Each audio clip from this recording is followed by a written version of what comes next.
Hello दोस्तों, मेरे channel फिल्मी स्टोरीज में आपका स्वागत है। आज हम आपको 70-80 के दशक की बेमिसाल अदाकारा रामेश्वरी से जुड़ा बड़ा सच बताने जा रहे हैं। आखिर कैसे इतनी मशहूर हीरोइन का करियर एक पल में तबाह हो गया था, आप जानकर चौंक जाएंगे। 1977 की बात है। राजश्री प्रोडक्शन की एक फिल्म आई, दुल्हन वही जो पियामन भाई। फिल्म में पहली बार एक सांवली और साधारण से चेहरे की एक्ट्रेस को लिया गया। मगर ये क्या, फिल्म ने तो हिंदी सिनेमा में रिलीज होते ही तहलका मचा दिया था। साथ ही वो अभिनेत्री फर्श से सीधा अर्श पर जा पहुंची थी। वो कोई और नहीं, अभिनेत्री रामेश्वरी हैं, जिनकी पहली ही फिल्म ने कमाल कर दिया था।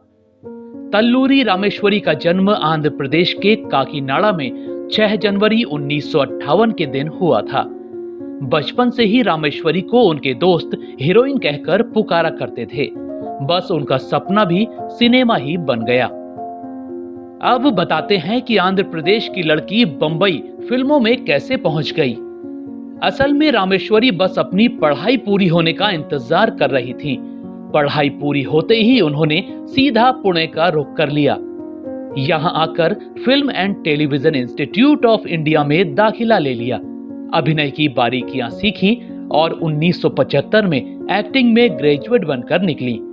इत्तेफाक की बात है कि इसी दौरान राजश्री प्रोडक्शन वाले एक फिल्म प्लान कर रहे थे, जिसके लिए उनको एक सांवली रंगत की साधारण सी अभिनेत्री की तलाश थी। रामेश्वरी को ये बात पता लगी तो उन्होंने ऑडिशन दिया और फिल्म में कम्मो के किरदार के लिए चुन ली गई।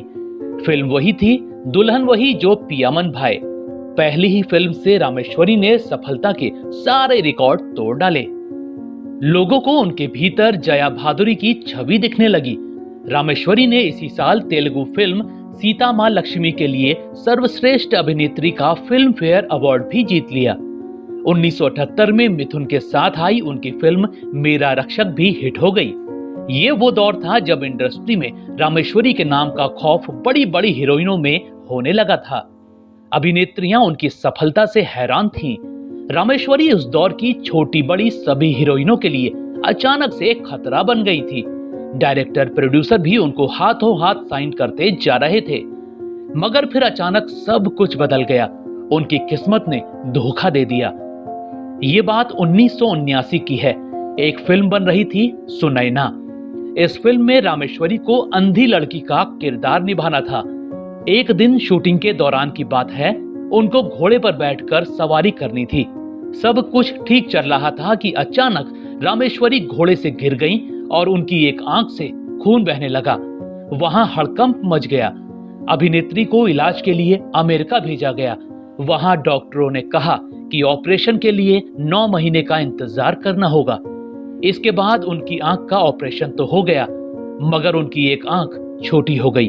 बस यहीं से उनके सुपरहिट करियर में ग्रहण लग गया। रामेश्वरी को फिल्मों में लीड रोल मिलना बंद हो गए।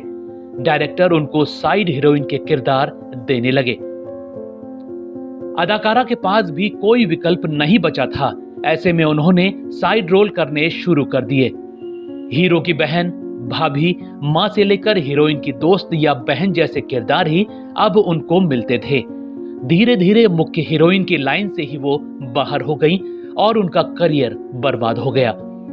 रामेश्वरी की बदकिस्मती ये भी थी कि उनको दूसरी साउथ हीरोइनों के जैसे बड़े बड़े अभिनेताओं के साथ लीड हीरोइन के रूप में फिल्में मिली ही नहीं, वरना हो सकता है कि उनका करियर अचानक यूं बर्बाद न होता।